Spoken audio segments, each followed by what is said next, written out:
जय मसीह की।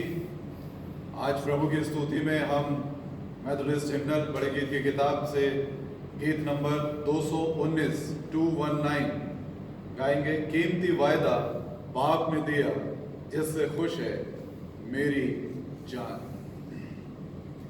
कीमती वायदा बाप ने दिया, जिससे खुश है मेरी जान। उसने उम्र से फरमाया, मैं हूँ तेरा निगहबान, निगहबान हूँ, निगहबान हूँ, मैं हूँ तेरा निगहबान। जब तक सफर तू करेगा, मैं हूँ तेरा निगहबान।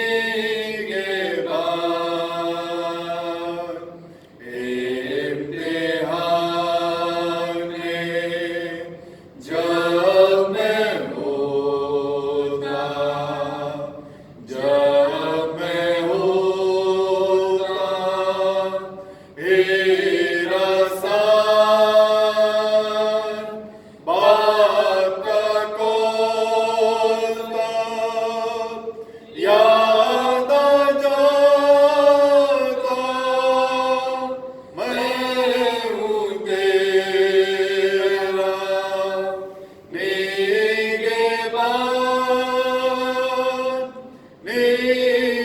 निगहबान हूँ, निगहबान हूँ, मैं हूँ तेरा निगहबान। जब तक सफर तू करेगा, मैं हूँ तेरा निगहबान। जब उम्मीद पर बादल आए, मुझको कर दे हैरान, तब मैं बाप की बात याद करता, मैं हूँ तेरा निगहबान, निगहबान हूँ, निगहबान हूँ, मैं हूँ तेरा निगहबान। जब तक सफर तू करेगा, मैं हूँ तेरा निगहबान। मौत की वादी जब आवेगी, मैं न होऊंगा परेशान, क्योंकि मुझसे बाप ने कहा, मैं हूँ तेरा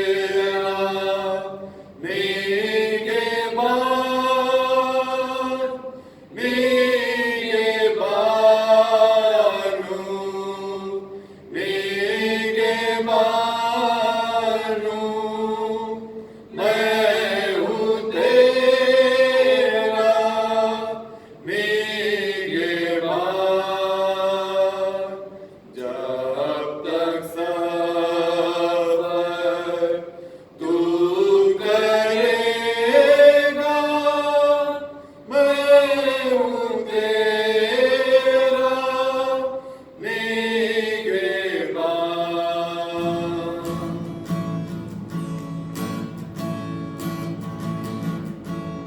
यीशु मसीह भरोसा मेरा, तू ही सहारा है मेरा। मुश्किल समय में तू ही दिलासा, साथ रहेगा तू सदा। यीशु मसीह भरोसा मेरा, तू ही सहारा है मेरा। मुश्किल समय में तू ही दिलासा, साथ रहेगा तू सदा। करुणा भलाई तेरी सदा रहेगी मुझ पर, तेरे विश्वास योग्यता देखूंगा मैं उम्र भर। मैं हाथ उठाकर गाऊंगा, यीशु तेरा नाम रहे ऊंचा। मैं हाथ उठाकर गाऊंगा, यीशु तेरा नाम रहे ऊंचा। मौत से बचाया तूने, जीवन नया है दे दिया। नाम लेकर पुकारा मुझे, महिमा से मुझको भर दिया। मौत से बचाया तूने, जीवन नया है दे दिया। नाम लेकर पुकारा मुझे, महिमा से मुझको भर दिया। करुणा भलाई तेरी सदा रहेगी मुझ पर, तेरे विश्वास योग्यता देखूंगा मैं उम्र भर। मैं हाथ उठाकर गाऊंगा, यीशु तेरा नाम रहे ऊंचा। मैं हाथ उठाकर गाऊंगा, यीशु तेरा नाम रहे ऊंचा। आदर और महिमा हो तेरी, तू ही हमारा खुदा।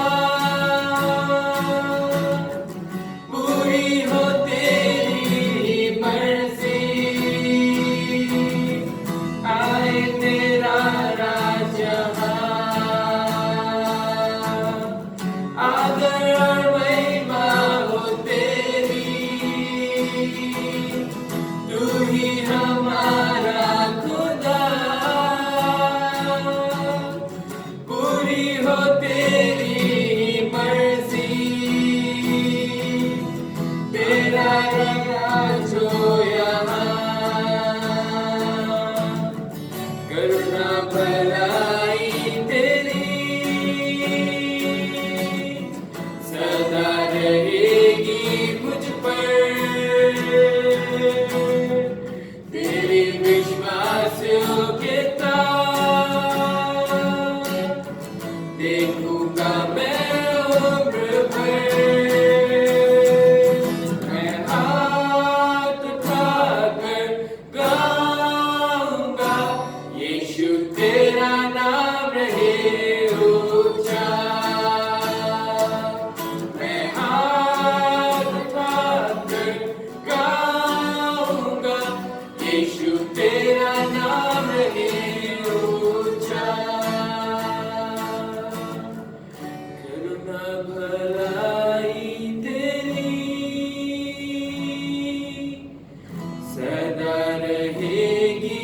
मुझ पर तेरी विश्वास योग्यता देखूंगा मैं उम्र भर।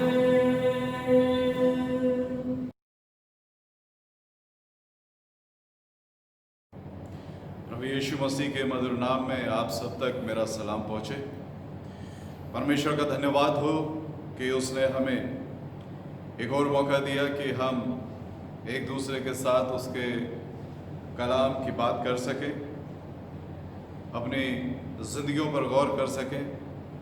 आप सबकी प्रार्थनाओं के लिए मैं हृदय से आभारी हूँ। बीते दिन आपने मेरे लिए, मेरे परिवार के लिए निरंतर प्रार्थना की और प्रभु के अनुग्रह से हम सब उसमें सामर्थ्य बने रहे।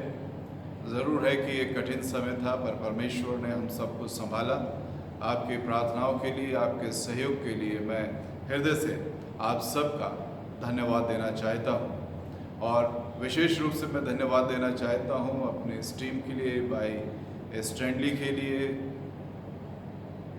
कैल्विन के लिए, जॉय के लिए, रूही के लिए, और साथ ही साथ भाई आलोक तिग्गा के लिए, जो परमेश्वर का वचन इस बीच जब मैं आपके साथ उपस्थित नहीं हो सका, वो निरंतर प्रभु के वचन से आपसे बातचीत करते रहे। प्रभु आप सभी को आशीषित करें। आइए आज की आराधना को शुरू करें, प्रार्थना करें। सर्वशक्तिमान जीवित परमेश्वर, बहुत ही दीनता नम्रता के साथ तेरे पवित्र चरणों में आए हैं। धन्यवाद देते हैं पिता परमेश्वर कि बीते दिनों तूने हमारी अगुवाई की, हमें संभाला, अपना अनुग्रह हमारे ऊपर किया। और पिता परमेश्वर, जब परिवार एक कठिन परिस्थिति से होकर गुजरा, तेरे लोगों ने निरंतर हमें प्रार्थनाओं में उठाए रखा, अपना सहयोग दिया। पिता परमेश्वर, हम धन्यवाद देते हैं और धन्यवाद देते हैं प्रभु जी कि तूने उस मुश्किल घड़ी में हम सबको अपनी सामर्थ्य में, अपनी सुरक्षा में बनाए रखा। धन्यवाद हो पिता परमेश्वर। और जबकि तूने हमारे फादर इन लॉ को, अनोखे पापा को अपने पास बुलाया है, पिता परमेश्वर, हम धन्यवाद देते हैं उनके जीवन के लिए, उन बातों के लिए जो उनके साथ रहते हम सीख सके। वे अच्छी बातें पिता परमेश्वर हम अपने जीवन में आत्मसात कर सकें। तत्पश्चात तूने सारे परिवार को संभाला, तेरा धन्यवाद हो। और हम जानते हैं पिता परमेश्वर, यदि हम भी अपने जीवनों की चौकसी करते हैं और तुझ में होकर आगे बढ़ते हैं, तो निश्चय एक दिन एक दूसरे के साथ ज़रूर हम रूबरू होंगे। तेरा धन्यवाद हो पिता परमेश्वर। धन्यवाद पिता परमेश्वर के पीछे इस पूरी टीम ने तेरा वचन निरंतर कलीसिया के बीच में पहुंचाया, उस जिम्मेदारी को बेहतर तरीके से पूरा किया। भाई स्टैंडली, कैल्विन, जॉय, रूही, शिमोन, इन सब के लिए प्रभु तेरा धन्यवाद। इन्हें अपने आशीष में आगे बढ़ाएं। और साथ ही साथ प्रार्थना करते हैं भाई आलोक तिग्गा के लिए। प्रभु हम तेरा धन्यवाद देते हैं, तूने अपने दास को इस्तेमाल किया और पिता परमेश्वर अपने वचन के माध्यम से जो कुछ तूने उन तक पहुंचाया था, बड़ी खराई के साथ उन्होंने अपनी उस जिम्मेदारी को पूरा किया और तेरा वचन हम तक पहुंचाया। हम तेरा धन्यवाद देते हैं। अधिकाई के साथ उनको अपने नाम के निमित्त उपयोग में लाए परमेश्वर। बहुत सी आत्माएं उनके माध्यम से, उस जीवन से प्रभु बचाई जा सके। आज के इस आराधना पर तेरी आशीष हो। जीवन के इस कठिन दौर में, जब सारा संसार बड़ी कठिन परिस्थिति से रूबरू है, हर एक परिवार, हर एक जन एक डर और भय के माहौल में है, ऐसे समय पिता परमेश्वर हम धन्यवाद देते हैं उन तमाम लोगों के लिए जो निरंतर प्रार्थना कर रहे हैं, और उन प्रार्थना योद्धाओं के लिए जो निरंतर प्रार्थना कर रहे हैं, इन कोरोना वॉरियर्स के लिए जो पिता परमेश्वर ऐसे पेशेंट्स के बीच में जो कोविड-19 से ग्रसित हैं, काम करते हैं। तमाम मेडिकल स्टाफ को, पैरामेडिकल को, तमाम लोगों को पिता परमेश्वर तेरे पवित्र लहू के दायरे में लेते हैं। और आने वाले समय में बहुत से हमारी कलीसिया के लोग इन पेशेंट्स के बीच में काम करेंगे। अपने पवित्र लहू के दायरे में उनको लें, अपना अनुग्रह उनके ऊपर करें। बाकी सब हमारे साथ हों, हमारी अगुवाई करें। प्रार्थना अपने उद्धारकर्ता प्रभु यीशु मसीह के जीवित, पवित्र और सामर्थ्य नाम में होकर मांग लेते हैं, आमीन। परमेश्वर का धन्यवाद कि एक बार फिर उसने हमें अवसर दिया एक दूसरे के साथ संगति करने का। और जैसा कि आप सब जानते हैं कि हम मीका नबी की किताब के ऊपर बातचीत कर रहे हैं और निरंतर इस पुस्तक ने मेरे से और आपसे बातचीत की है। परमेश्वर के उस न्याय को मेरे और आपके सामने रखा है। परमेश्वर की मंशा क्या है, कैसे परमेश्वर अपने लोगों को देखना चाहता हो, कैसे मेरे और आपके बीच में वो काम करना चाहता है। हम परमेश्वर का धन्यवाद देते हैं कि वो अपने लोगों के माध्यम से समय व समय बातचीत करता रहा है। आज के मनन के लिए मेरे साथ निकाल लीजिए मीका की किताब, उसका 4वां अध्याय 6 पद से आगे।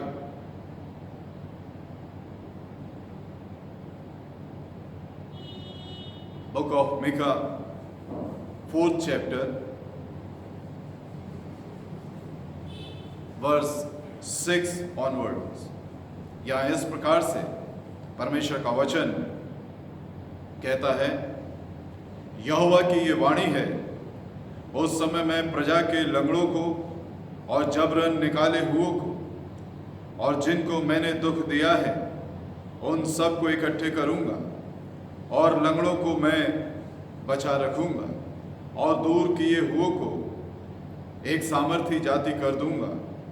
और यहोवा उन पर सिय्योन पर्वत के ऊपर से सदा राज्य करता रहेगा।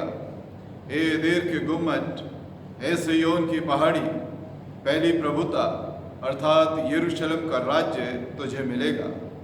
अब तू क्यों चिल्लाती है? क्या तुझ में कोई राजा नहीं रहा?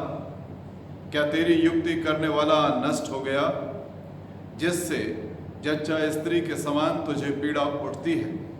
हे सिय्योन की बेटी, जच्चा स्त्री के समान पीड़ा उठाकर उत्पन्न कर, क्योंकि अब तू गढ़ी से निकलकर मैदान में बसेगी, वरन बेबीलोन तक जाएगी, वहीं तू छुड़ाई जाएगी, अर्थात वहीं यहोवा तुझे तेरे शत्रुओं के वश में से छुड़ा लेगा।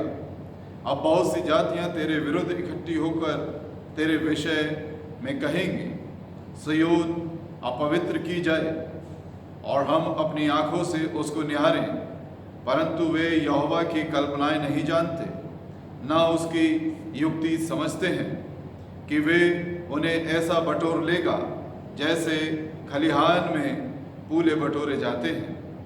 हे सिय्योन, उठ और दावनी कर, मैं तेरे सींगों को लोहे के और तेरे खुरों को पीतल के बना दूंगा, और तू बहुत सी जातियों को चूर चूर करेगी और उनकी कमाई को यहोवा और उनकी धन संपत्ति प्रभु पृथ्वी के प्रभु के लिए अर्पण करेगी।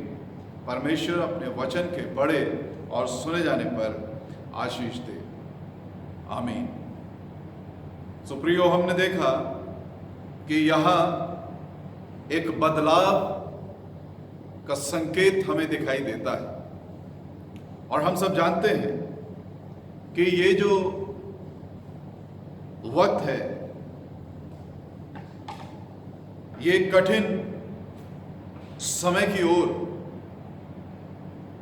भविष्यवक्ता इशारा करता रहा है कि कैसे बनीनो इस्राएल, परमेश्वर की ये प्रजा यहूदी एक बंधुआई में चले जाएंगे और निरंतर इस न्याय के लिए जो परमेश्वर की ओर से उनके ऊपर नियुक्त है, क्योंकि उन्होंने अपने जीवन के तौर तरीकों को परमेश्वर की इच्छा से बदलकर अपनी इच्छा के अनुसार अपने जीवनों में उतार लिया था। और परमेश्वर चाहता था कि वे समय रहते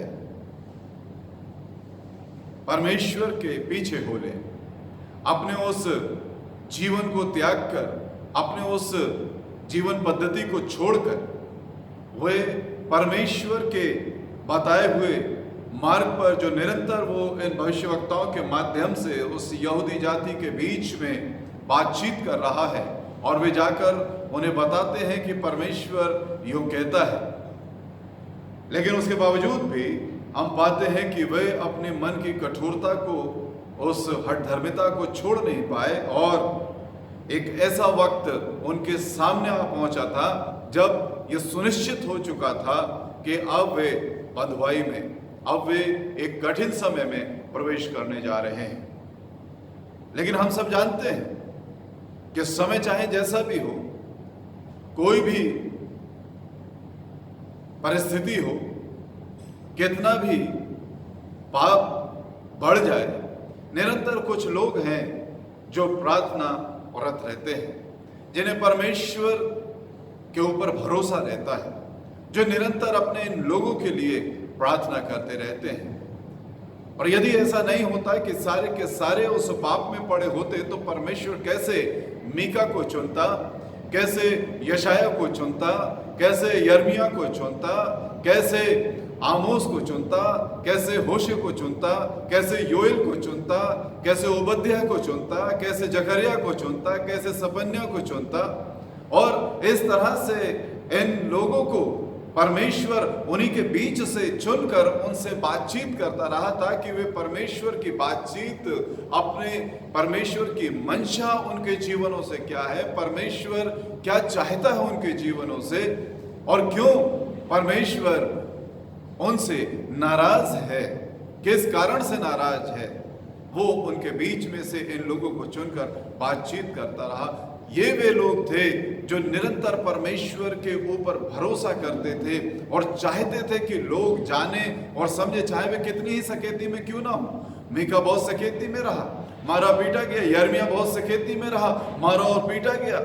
होशे, बड़ी कठिन परिस्थिति उसके सामने आ गई थी कि वो कैसे एक वेश्या को अपनी पत्नी कर ले, लेकिन उसके बावजूद भी वे परमेश्वर की जात के ऊपर, उस खुदावंत के ऊपर, उसकी खुदाई के ऊपर भरोसा रखते थे, और परमेश्वर उनके माध्यम से लोगों से बातचीत करता था। और इसीलिए परमेश्वर उस कठोर दंड के साथ एक और बात भी निरंतर उनसे करता रहा, और वो ये था कि इसके बाद एक नई शुरुआत परमेश्वर चाहता है।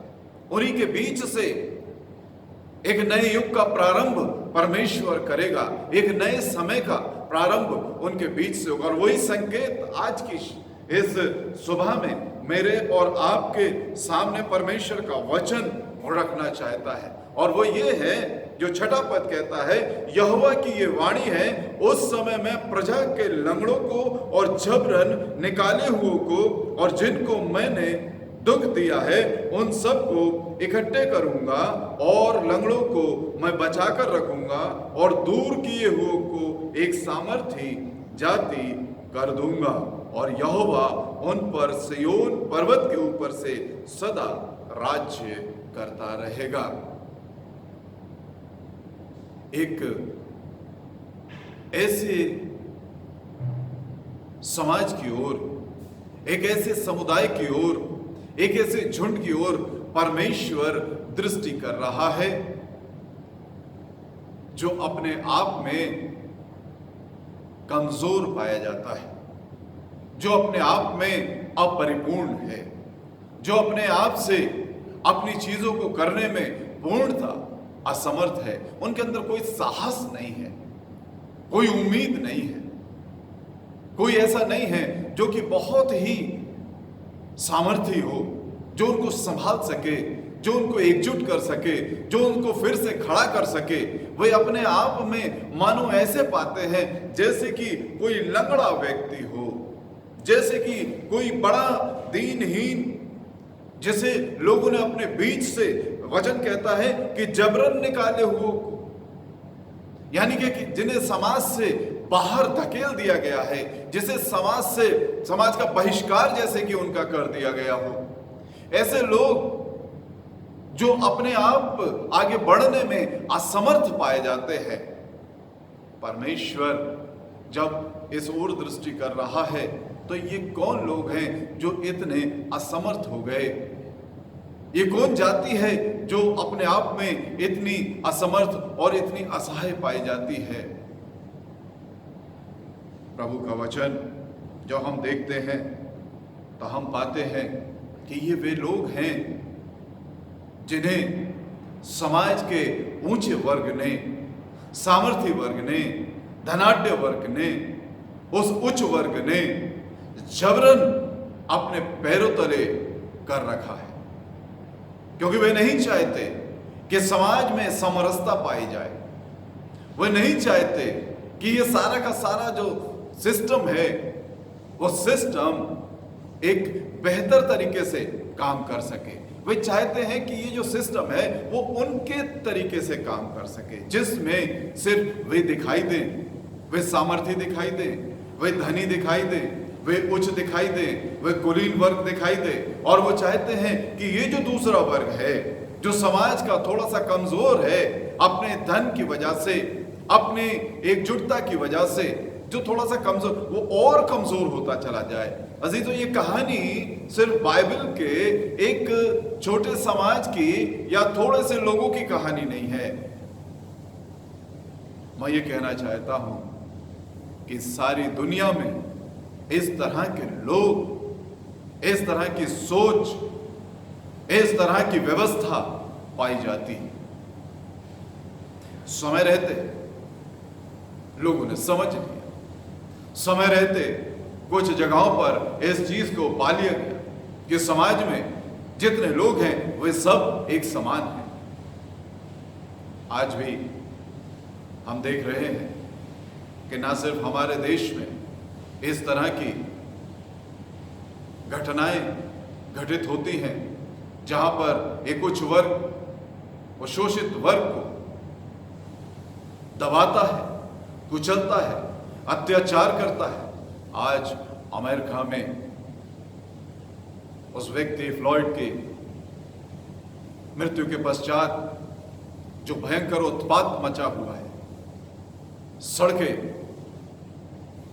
तमाम व्यवस्था ध्वस्त हो चुकी है, तमाम जगहों पर लूटपाट की जा रही, उन लोगों के माध्यम से जो उस वर्ग से ताल्लुक रखते हैं जिस वर्ग का ये व्यक्ति फ्लॉयड मारा गया। पुलिस के उस अत्याचार की वजह से आज ये वर्ग एक बड़ी त्रासदी के तहत अपने आप को देख रहा है कि जो न्याय व्यवस्था है वो उसके विरुद्ध है।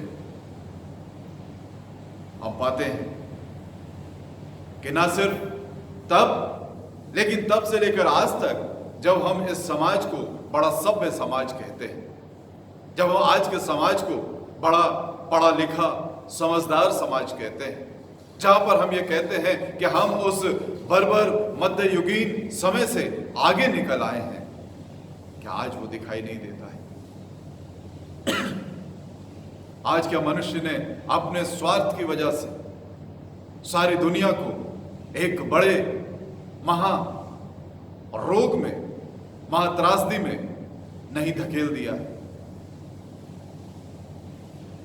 तो परमेश्वर का वचन जितना तर्क संगत, जितनी सामर्थ्य के साथ, जितनी सच्चाई के साथ इस समय में खड़ा हुआ है जब मीका लोगों से बातचीत कर रहा है, जितना तर्क संगत ये तब था उतना ही व्यवहारिक आज की तारीख में मेरे और आपके लिए भी है। और जब हम देखते हैं कि इस तरह का अत्याचार, इस तरह की तबाही एक वर्ग के द्वारा दूसरे वर्ग के ऊपर की जाती है, एक जाति के द्वारा दूसरी जाति के लिए की जाती है, एक देश के द्वारा दूसरे देश के ऊपर की जाती है, परमेश्वर उस बात से हमेशा से नाखुश रहा है और नाखुश रहेगा। वो इस बात से कभी आनंदित नहीं होता है कि एक व्यक्ति, एक इंसान दूसरे इंसान को अपने से नीचा, अपने से कमजोर, अपने से असहाय, दीनहीन समझे। परमेश्वर ऐसे लोगों के पक्ष में आ खड़ा होता है और इसलिए वो एक नए दौर की बातचीत करता है। इसलिए यहां पर एक नई आशा वो लोगों के बीच में उनके मनों में स्थापित करना चाहता है। वो चाहता है कि लोग हतोत्साहित निराश ना हो, परेशान ना हो, क्योंकि परमेश्वर उनके पक्ष में उनके साथ खड़ा है। ये जरूर है कि ये वक्त जो है बड़ा कठिन है इनके लिए, और कहीं ना कहीं पर ये लंगड़ापन उनके शरीरों के लंगड़ेपन को ही नहीं दर्शाता है। ये लंगड़ापन दर्शाता है उस समय के, उस दौर के लोगों की सोच का एक बड़ा लंगड़ापन था। और मैं फिर यही कहना चाहता हूं कि उस दौर का ही नहीं, यह हर दौर का एक लंगड़ापन है जिसकी ओर परमेश्वर इशारा करना चाहता है, जिसकी ओर परमेश्वर चाहता है कि मैं और आप ध्यान दें उस लंगड़ेपन की तरफ, जो लंगड़ापन हम अपने समाज में देखना चाहते हैं, अपनी व्यवस्था में देखना चाहते हैं। एक वर्ग है जो चाहता है कि व्यवस्था इसी तरह से लंगड़ा कर आगे बढ़ती रहे। वे नहीं चाहते हैं कि यहां पर समरूपता पाई जाए, सब एक साथ आगे बढ़ सके। वो चाहते हैं कि कुछ लोग हमेशा पीछे रहे, कुछ लोग हमेशा नीचे रहे, कुछ लोग हमेशा दबे रहे, कुछ लोग हमेशा परेशान रहे, कुछ लोग हमेशा उनकी ओर मदद के लिए ताकते रहें ताकि उनका बड़प्पन बना रहे। परमेश्वर कहता है कि मैं प्रजा के लंगड़ों को और जबरन निकाले हुए और लंगड़ों को मैं बचा कर रखूंगा और एक सामर्थी जाति कर दूंगा।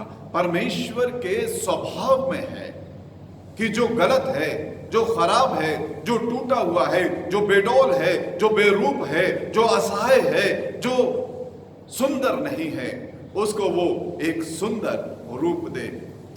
बाइबल की शुरुआत प्रयोग इसी बात से होती है कि परमेश्वर हमेशा कुछ नया और कुछ बेहतर करना चाहता है। परमेश्वर नहीं चाहता है कि चीजें अपने उस कुरूप अवस्था में पड़ी रहें, उस बेडौल सुनसान अवस्था में पड़ी रहें, असहाय अवस्था में पड़ी रहें, अंधियारे में डूबी रहें। और इसलिए परमेश्वर का वचन की शुरुआत ही यहां से होती है। उत्पत्ति के पहले अध्याय के पहले 2 पदों में हम इस बात को देखते हैं कि परमेश्वर इस बात से नाखुश था कि पृथ्वी बेडौल और सुनसान पड़ी रहे। वचन इस तरह से कहता, आदि में परमेश्वर ने आकाश और पृथ्वी की सृष्टि की। वो सृष्टिकर्ता परमेश्वर है, वो बनाने वाला परमेश्वर है, वो बढ़ाने वाला परमेश्वर है, वो सुंदरता का परमेश्वर है, वो आनंद का परमेश्वर है, वो अनगिनत संभावनाओं का परमेश्वर है। वो जो कल्पनाएं करता है,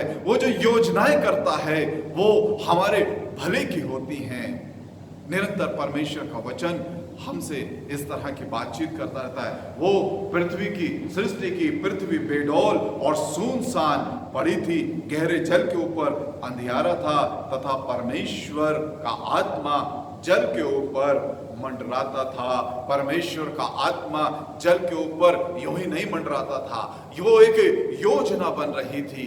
कैसे ये जो सुनसान और बेडौल और कुरूपता में ये पृथ्वी पड़ी है, इसका क्या किया जाए, इसको कैसे एक नया आकार दिया जाए, कैसे एक नया स्वरूप दिया जाए, कैसे इसके इस लंगड़ेपन को, कैसे इसके इस अपंगता को दूर किया जाए। और निरंतर परमेश्वर का वचन, उसका आत्मा उस पानी के ऊपर मंडरा रहा था, योजना बना रहा था। हम जब गहन चिंतन में होते हैं, हम जब गहन सोच में होते हैं, हम एक स्थान पर बैठ नहीं सकते, हम बेचैन हो जाते हैं, हम एक स्थान से दूसरे स्थान की तरफ जाते हैं, उस ओर जाकर फिर लौट आते हैं, फिर उधर जाते हैं, फिर चले आते हैं। और अगर कोई प्रिय हमारा देखता है, हमें, हमारा मित्र हमें देखता है, तो वो हमसे निश्चय रूप से ये कहता है, क्या उलझन है, क्या बात है, क्या सोच रहे हो।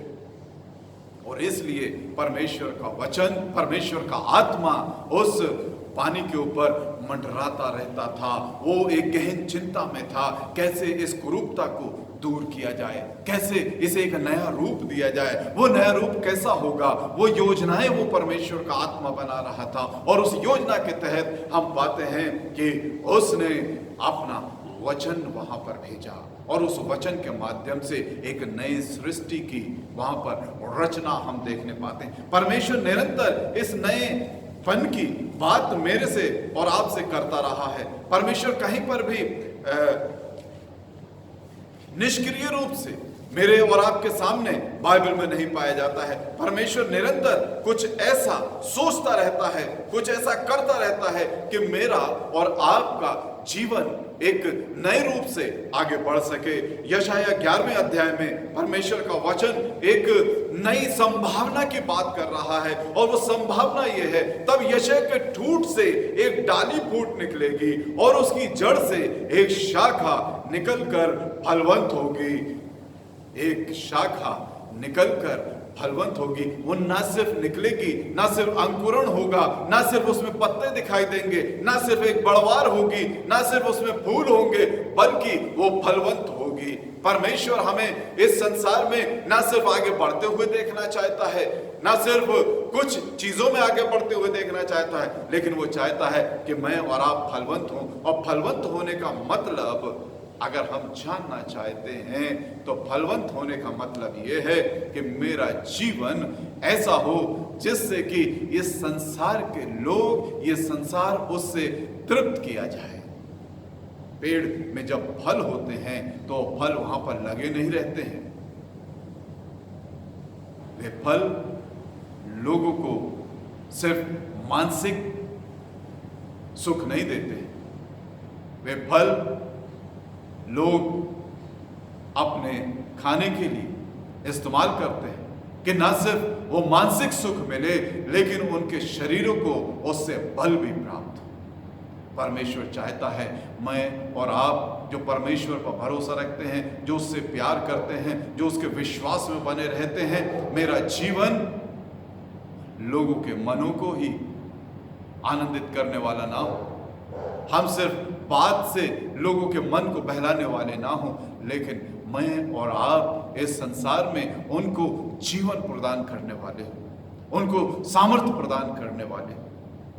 और इसलिए परमेश्वर का वचन कहता है कि वो शाखा निकलकर फलवंत होगी, ताकि ये समाज उसके माध्यम से उस शारीरिक बल को भी प्राप्त कर सके।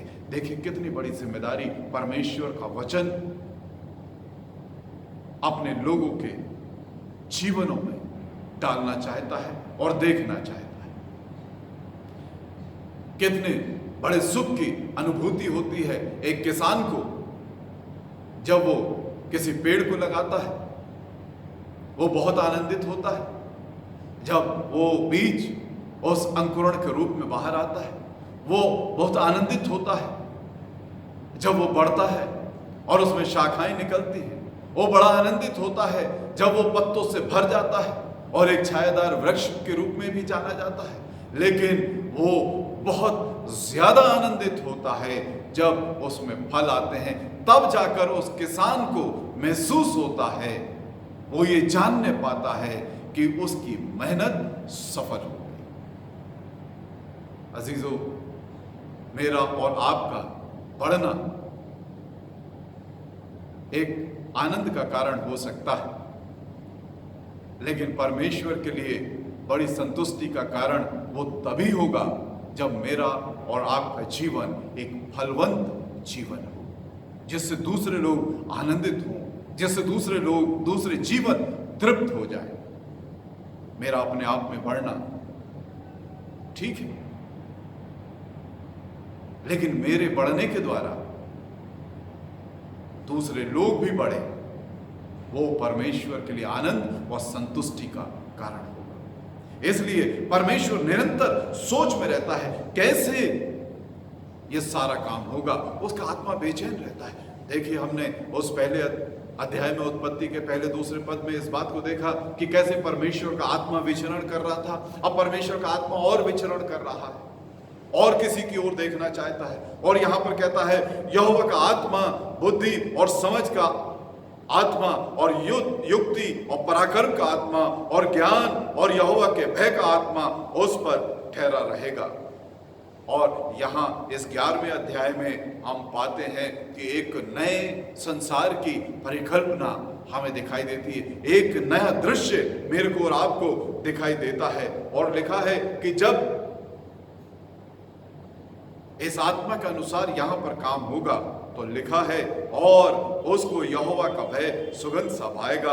वो मुंह देखा न्याय ना करेगा और अपने कानों के सुनने के अनुसार निर्णय करेगा, परंतु वो कंगालों का न्याय धर्म से और पृथ्वी के नम्र लोगों का निर्णय खराई से करेगा। और वो पृथ्वी को अपने वचन के सोटे से मारेगा और अपने फूंक के झोंके से दुष्ट को मिटा डालेगा। और वचन यहाँ पर उस नए संसार की परिकल्पना को मेरे और आपके सामने रखता है। तब भेड़िया भेड़ के बच्चे के संग रहा करेगा, चीता बकरी के बच्चे के साथ बैठेगा, बछड़ा और जवान सिंह पाला पोसा हुआ बैल तीनों इकट्ठे रहेंगे और एक छोटा लड़का उनकी अगुवाई करेगा। मां बड़ी चिंतित हो जाती है, पिता बड़ा परेशान हो जाता है जब उसका छोटा बच्चा एक किसी ऐसे जानवर के निकट पहुंच जाता है जो उसे हानि पहुंचा सकता है, जो उसे काट सकता है, जो उसे नुकसान पहुंचाता है, और दौड़कर तुरंत वो उसको पकड़ता है। लेकिन यहां पर लिखा है उन हिंसक पशुओं के बीच में एक छोटा बच्चा होगा जो उनकी अगुवाई करेगा। इस नए संसार की परिकल्पना परमेश्वर यहां पर कर रहा है। परमेश्वर निरंतर इस तरह से एक नए संसार को, एक नई व्यवस्था को मेरे और आपके बीच में देखना चाहता है, रखना चाहता है, ताकि वो लोग जिनके विषय में लिखा है कि वे लंगड़े हैं और जबरन अपने बीच से निकाले गए हैं, परमेश्वर इस लंगड़ी व्यवस्था को, परमेश्वर उन जबरन निकाले हुओं को दूर करके एक नई व्यवस्था को मेरे और आपके बीच में रखना चाहता है। फिर परमेश्वर का आत्मा यहां पर हमसे बातचीत करता है। यशाया 61वें अध्याय में, प्रभु यहोवा का आत्मा मुझ पर है, क्योंकि यहोवा ने सुसमाचार सुनाने के लिए मेरा अभिषेक किया है और मुझे इसलिए भेजा है कि खेदित मन के लोगों को शांति दूं और बंदियों के लिए स्वतंत्रता का और कैदियों के लिए छुटकारे का प्रचार करूं। फिर से परमेश्वर का आत्मा बेचैन है, वो इस बात के लिए कि वो बंदियों को स्वतंत्रता का और कैदियों को छुटकारे का प्रचार करने पाए। वे जो खेदित मन के लोग हैं उनको, उनके मनों को शांति प्रदान कर सके। परमेश्वर का आत्मा निरंतर इस बात में, इस खोज में लगा रहता है कि कैसे उस नई व्यवस्था को, उस नई बात को मेरे और आपके बीच में रखने पाए, जहां पर समरसता हो, जहां पर लोग परमेश्वर के प्रेम को जान और समझ सके। परमेश्वर उस नई व्यवस्था को मेरे और आपके बीच में रखना चाहता है। एक और बात, परमेश्वर के उस आत्मा का जिसका जिक्र हम सुनते रहते हैं और अक्सर क्लेम करते हैं कि परमेश्वर ने कहा है तो ऐसा होना चाहिए। हाँ, निश्चित रूप से ऐसा होना चाहिए, लेकिन हम कितने तैयार अपने आप में पाए जाते हैं। परमेश्वर तो तैयार है अपनी उस नई व्यवस्था को मेरे और आपके बीच में देने के लिए। परमेश्वर का आत्मा तो निरंतर बेचैन है मेरे उस पुराने मनुष्यत्व को एक नए मनुष्यत्व में बदलने के लिए। योएल इस आत्मा के विषय में एक और बात कहता है, और ये बड़े आनंद की बात हो सकती है मेरे और आपके लिए, ये बड़े आनंद की बात हो सकती है विश्वासियों के लिए। हम इसको प्रचार तो बहुत करते हैं, लेकिन क्या कभी हम सोचते हैं कि परमेश्वर का आत्मा कैसे उस ऊंच नीच के भेदभाव को दूर कर रहा है? वचन ये कहता है, योएल 2 और उसके 28वें पद में लिखा है, उन बातों के बाद मैं उन सब प्राणियों पर अपना आत्मा उंडेलूंगा। तुम्हारे बेटे बेटियां भविष्यवाणी करेंगे, तुम्हारे पुण्य स्वप्न देखेंगे, तुम्हारे जवान दर्शन देखेंगे, और तुम्हारे दास और दासियों पर भी मैं उन दिनों में अपना आत्मा उंडेलूंगा। परमेश्वर का आत्मा बिना ये देखे, बिना उनमें भेद करे, उन लोगों पर जो तैयार हैं इस बात के लिए,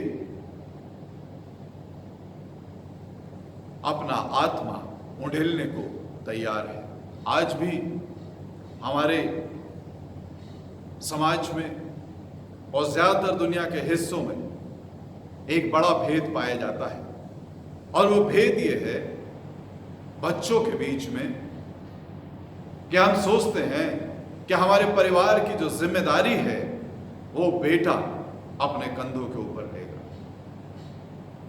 हमारे समाज की जो जिम्मेदारी है वो ज्यादातर पुरुषों के हाथ में होनी चाहिए, जो व्यवस्था है वो उनके हाथ में होनी चाहिए।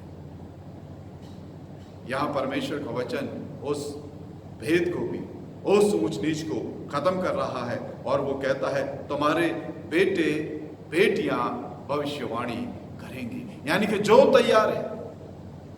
अब परमेश्वर के लिए यह बहुत महत्वपूर्ण नहीं है कि मैं पुरुष हूं या स्त्री हूं, लड़का हूं या लड़की हूं, जो भी है, जो तैयार है परमेश्वर के उस आत्मा को प्राप्त करने के लिए। परमेश्वर उस भेद को नहीं देखता है। हम सब उसकी संरचना है, उसकी सृष्टि है, और उसने हम सबको अपने स्वरूप, अपनी समानता में बनाया है। हो सकता है किसी और के लिए यह बड़ा भेद का कारण हो सकता है किसी और के लिए ये ऊंच नीच का कारण हो सकता है किसी और के लिए ये बड़े मान सम्मान और अपमान का कारण हो सकता हो। लेकिन हम जो विश्वासी हैं, जो परमेश्वर के ऊपर भरोसा रखते हैं, प्रभु यीशु मसीह में जिनके जीवन पाए जाते हैं, उनके लिए बेटे और बेटी होने का कोई ऊंच नीच, कोई मापदंड नहीं है। क्योंकि परमेश्वर का वचन कहता है उनके बेटे बेटियां भविष्यवाणी करेंगे, तुम्हारे पुरनिये स्वप्न देखेंगे और तुम्हारे जवान दर्शन देखेंगे। जिस तरह से लोग सोचते हैं कि अब जिम्मेदारी जवान कंधों पर है, परमेश्वर की सोच उससे अलग है। वो कहता है तुम्हारे पुरनिये स्वप्न देखेंगे। याद रखें, अक्सर कहा जाता है कि अब जिम्मेदारी युवा पीढ़ी के ऊपर है।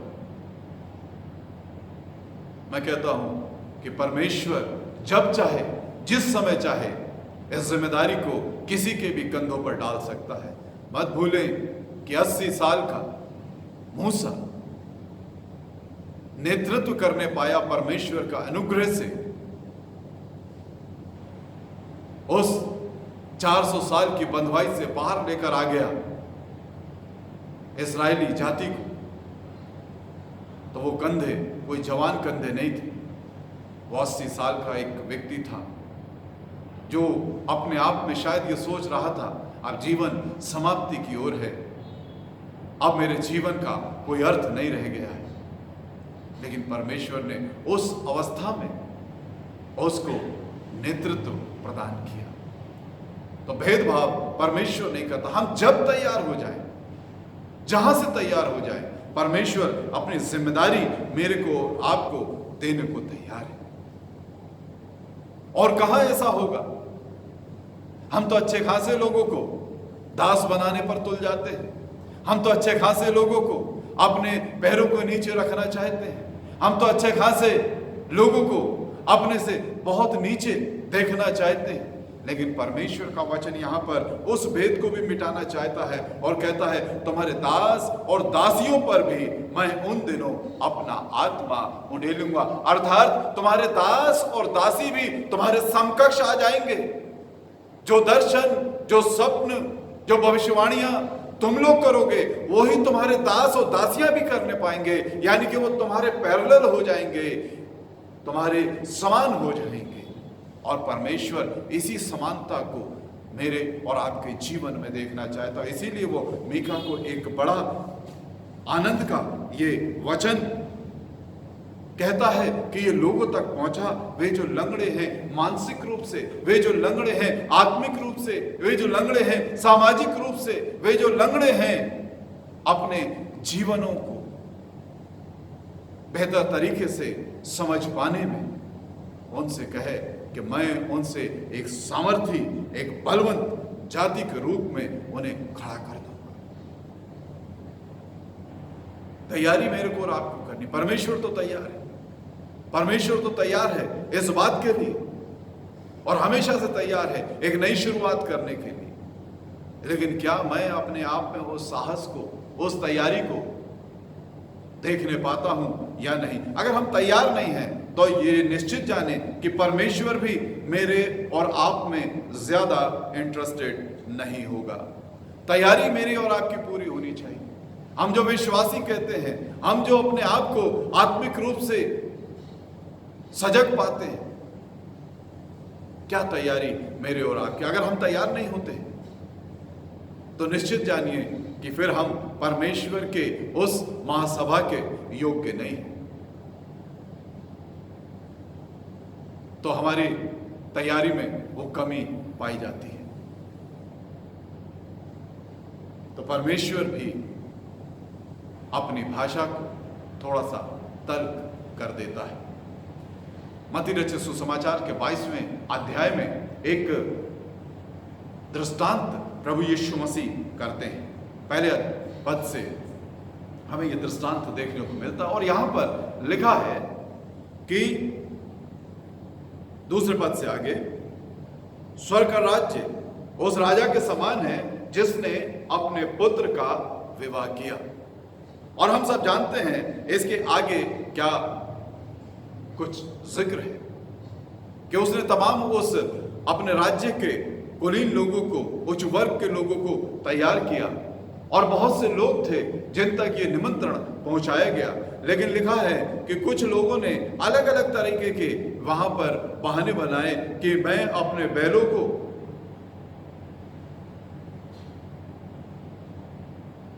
खेत में जोतने के लिए जा रहा, कोई कहता है मैं अपने व्यापार में जा रहा हूं, और कोई कुछ कहकर उस भोज का, उस निमंत्रण का अनादर करते हैं। परमेश्वर यहां पर एक नए समाज का सूत्रपात किस तरह से होता है उसके विषय में बातचीत करता है। और लिखा है कि जब वे तैयार ना हुए तो उस राजा ने अपने दासों से कहा कि चौराहों पर जाओ, सड़कों पर जाओ, और जितने तुम्हें मिल जाते हैं उन सबको इकट्ठा करके यहां पर ले आओ। हम पाते हैं राजा की आज्ञा का पालन होता है, और वे लोग जो समाज में उच्च स्थान नहीं रखते थे, जो धनी वर्ग से नहीं थे, जो उच्च वर्ग से नहीं थे, जो सड़कों पर बैठे हुए थे, क्या बुरे क्या भले, जितने थे सबको बुलाया गया। और फिर राजा उनके बीच में आता है कि वे लोग किस तरह से उस विवाह के भोज को, उस निमंत्रण को स्वीकार किए हैं, कैसी तैयारी के साथ वहां पर आए हैं। और लिखा है कि जब उसने देखा कि वहां पर एक मनुष्य वो विवाह का वस्त्र नहीं पहने था, उसने कहा, हे मित्र, तू विवाह का वस्त्र पहने बिना यहां क्यों आ गया? परमेश्वर के सामने हम बिना तैयारी के खड़े नहीं हो सकते हैं। परमेश्वर की स्वेच्छा है, परमेश्वर की ये भली मंशा है, वो भली इच्छा रखता है कि मैं और आप उस निचले पायदानों से उठकर उस उच्च पायदान पर खड़े हो जाएं। परमेश्वर ये चाहता है और परमेश्वर ये करता भी है। लेकिन अगर मेरे और आपके जीवन में तैयारी नहीं है तो वो सवाल जरूर करेगा कि समय तुम्हें दिया गया था, मौका तुम्हें दिया गया था, अवसर तुम्हारे पास था, तुमने वो तैयारी क्यों नहीं की? और लिखा है तब उसका मुंह बंद रह गया। हमारा मुंह भी बंद रह जाएगा। अगर हम बिना तैयारी के हैं तो ये ना सोचें कि परमेश्वर का आत्मा मेरे से और आपसे बात करने जा रहा है। अगर हम तैयार हैं तो निश्चित रूप से हमारा मुंह नहीं, दूसरे लोगों का मुंह बंद होगा, जैसा कि प्रेरितों के काम 4 अध्याय में यहां पर लिखा है। 13वां पद, प्रेरितों के काम 4 अध्याय 13 पद में लिखा है, जब उन्होंने पतरस और यूहन्ना का साहस देखा और ये जाना कि ये अनपढ़ और साधारण मनुष्य हैं तो आश्चर्य किया। जब पतरस और यूहन्ना को देखा और ये जाना कि ये अनपढ़ और साधारण मनुष्य हैं जो उनके सामने खड़े हुए हैं, उनके प्रश्नों का उत्तर दे रहे हैं, उन्हें निरुत्तर कर रहे हैं, उनके मुंह बंद हो गए हैं, तो उन्हें बड़ा आश्चर्य हुआ। लेकिन उसी के साथ साथ जब उन्होंने ये जाना तब बात फर्क हो गई और लिखा है फिर उनको पहचानना जरूरी है। तब उनको पहचाना कि ये यीशु के साथ रहे हैं। यीशु का साथ का अर्थ है ट्रांसफॉर्मेशन, एक बदलाव। यीशु के साथ होने का अर्थ है जीवन का परिवर्तित हो जाना। और इसीलिए परमेश्वर जब इंटरवीन करता है तो परिस्थितियां बदल जाती हैं।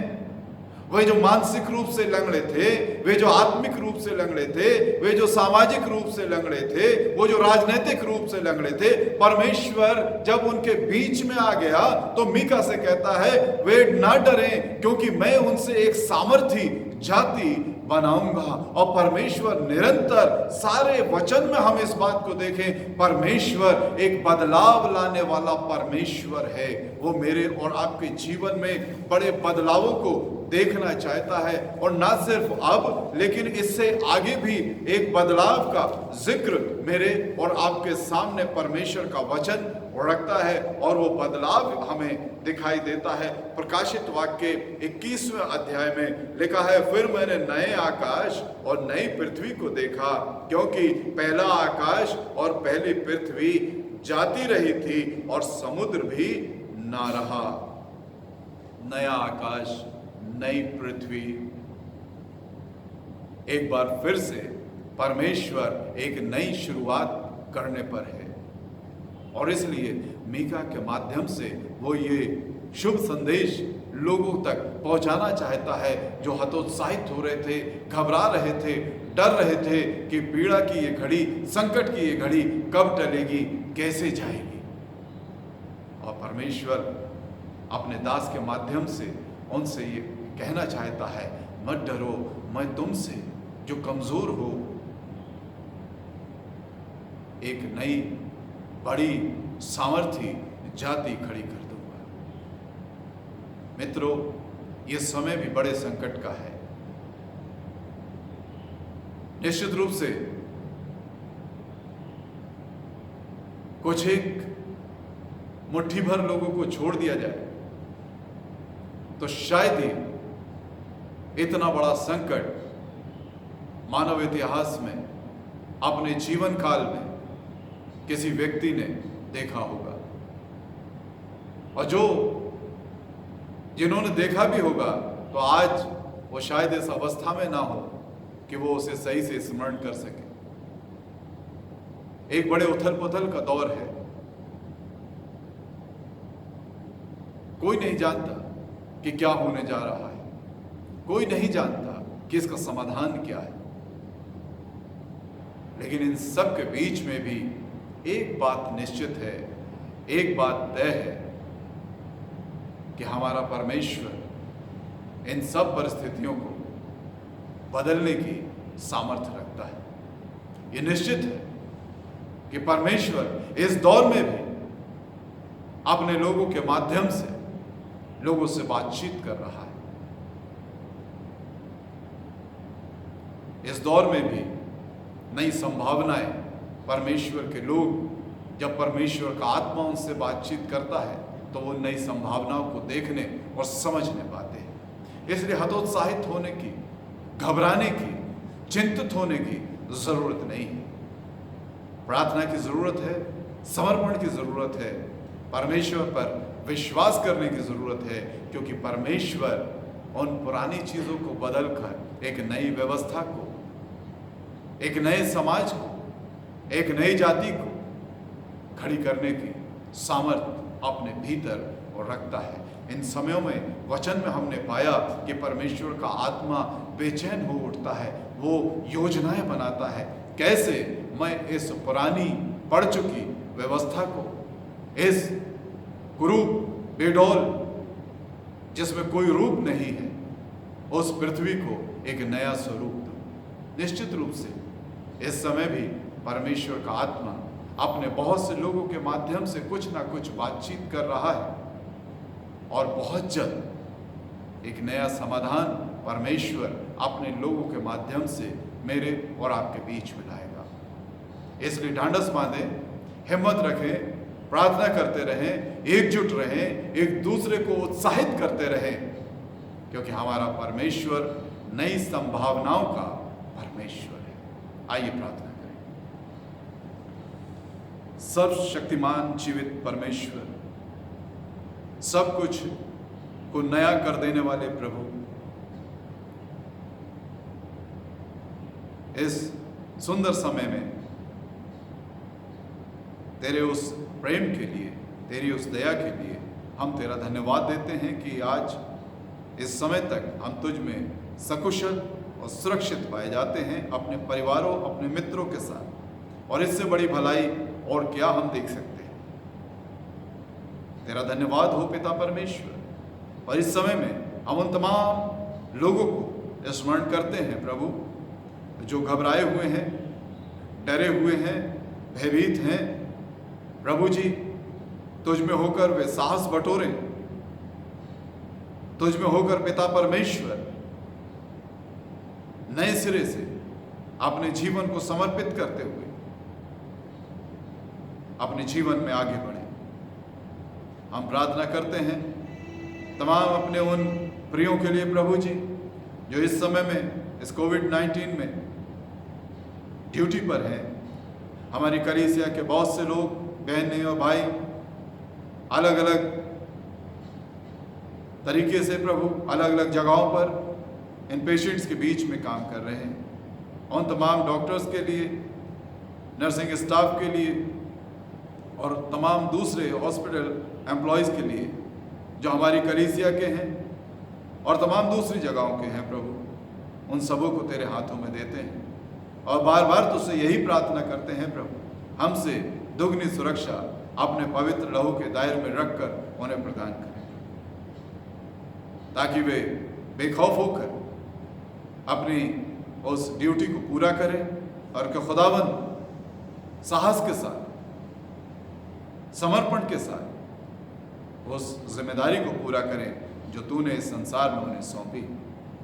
अपना अनुग्रह उनके ऊपर करें, उनके परिवारों को सामर्थ्य करें और साथ ही साथ वे उनके लिए प्रार्थना करने वाले हमारी कलीसिया के एक एक परिवार के साथ हर एक को संभालें और आने वाले समय में जल्द से जल्द पिता परमेश्वर हम रूबरू होकर एक दूसरे के साथ तेरे इस भवन में संगति करने पाए।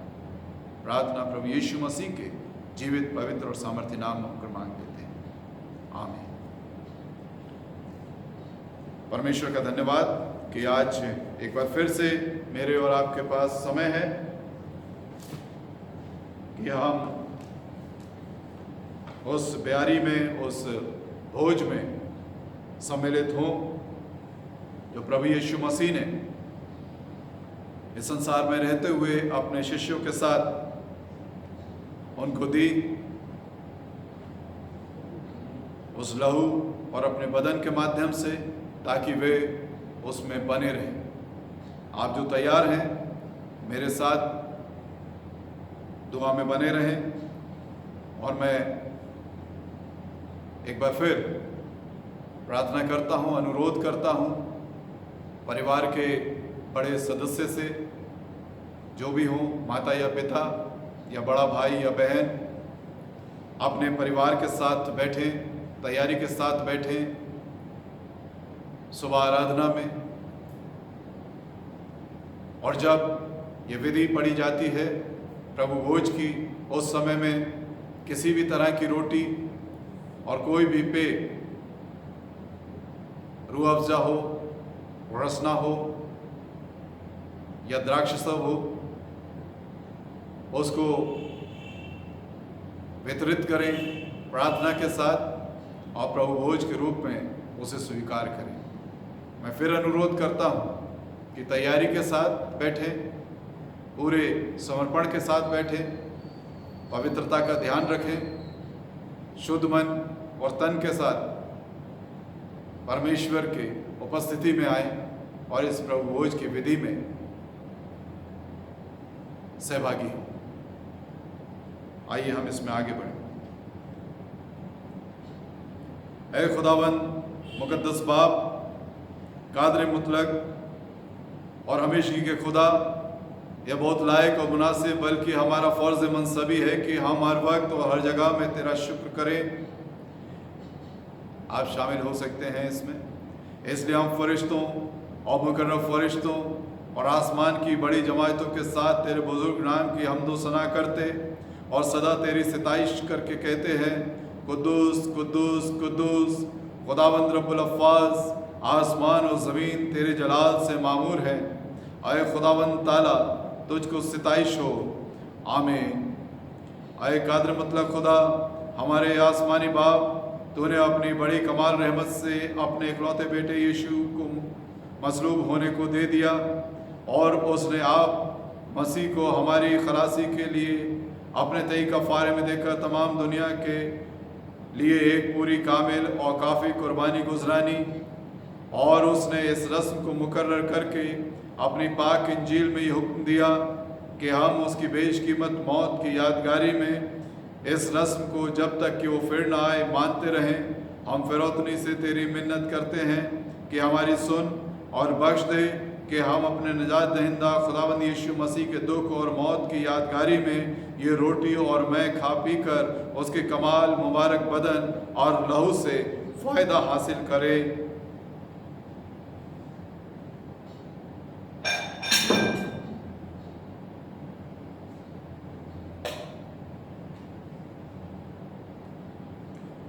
कि जिस रात वो पकड़वाया गया, उसने रोटी ली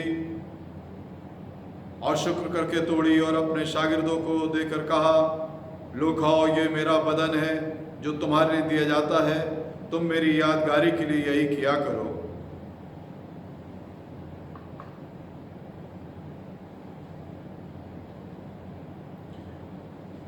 और इसी तरह उसने खाने के बाद प्याला भी लिया और शुक्र करके उनको दिया और कहा, तुम सब इससे पियो, ये नए अहद का मेरा लहू है जो तुम्हारे और बहुतों के गुनाहों की माफ़ी के लिए पाया जाता है।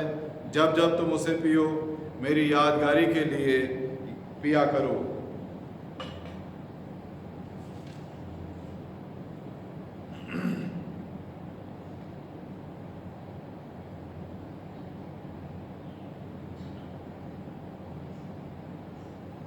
जब आपने इस रोटी और मैग को, इस दाखरस को, जो प्रभु यीशु मसीह के लहू का स्वरूप है, स्वीकार किया है, तो इस बात में आनंदित हो कि आप प्रभु के साथ हो और प्रभु आपके साथ है, वो आपका सहभागी है और आप उसकी स्वर्गिक योजनाओं के सहभागी हैं। आइए परमेश्वर का धन्यवाद दें, प्रार्थना करें। सर्वशक्तिमान जीवित परमेश्वर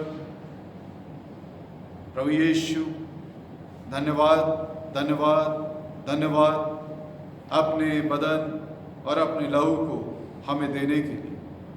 प्रभु जी, जिस तैयारी के साथ तेरे प्रियो ने इसे स्वीकार किया है, वो तेरे निकट ग्रहण योग्य हो और कि होने दे पिता परमेश्वर के रोटी और मैं जो हमारे जीवन का, इस शरीर का हिस्सा हुए हैं, सो आत्मिक रूप से पिता परमेश्वर हम तेरी उस स्वर्गीय की योजनाओं की हिस्सेदारी में आगे बढ़ें और अपने जीवनों के द्वारा, अपने जीवन के फलों के द्वारा इस संसार और समाज के लिए उपयोगी साबित हो। हमारी अगुवाई करें, हम में से हर एक के साथ हो कि हम तुझ में और तू हम में हमेशा हमेशा बना रहे। प्रभु यीशु मसीह के नाम में हुक्म मांगते हैं, आमीन। अब हमारे प्रभु यीशु मसीह का अनुग्रह, परमेश्वर पिता का प्रेम और पवित्र आत्मा की सहभागिता उपस्थित प्रत्येक पर, शालोम परिवार के प्रत्येक सदस्य पर, इस संसार के तमाम विश्वासियों पर और हमारे उन तमाम लोगों पर जो इस समय उस विशेष ड्यूटी पर हैं कोरोना पेशेंट्स के साथ, अब से लेकर तेरे प्रिय आने तक होती रहे, आमीन।